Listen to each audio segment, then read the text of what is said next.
in fact, that seems to have taken all that impact of the blast. At least 8 people, we understand, died in this very spot after the blast happened.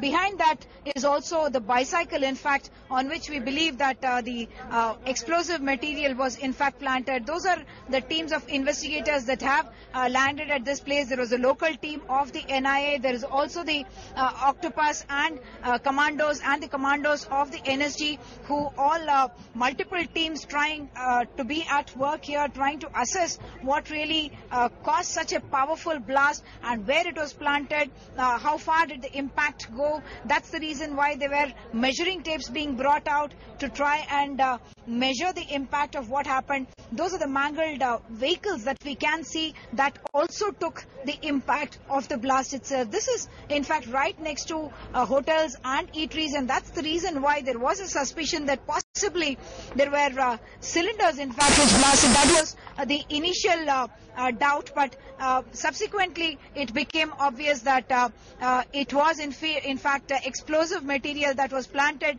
in a bicycle, on a bicycle there, that had exploded, and the perpetrators of this violence very obviously wanting to cause maximum damage, and that's the reason why they chose such a crowded locality at a time of the day when this area would be extremely busy.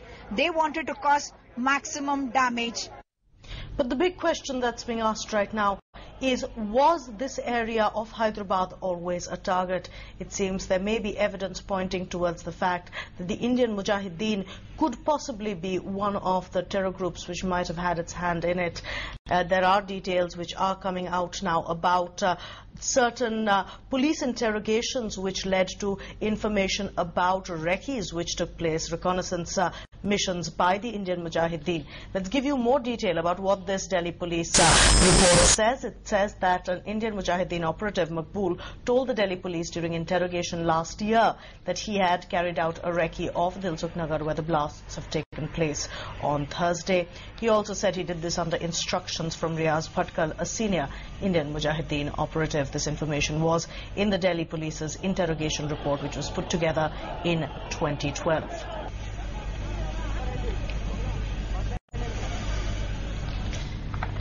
Now, political reactions have been coming in ever since news of the blast first came out. Home Minister Sushil Kumar Shinde said after the Hyderabad blasts that the government had some intelligence inputs about a possible terror attack over the last 2 days, but no specific details.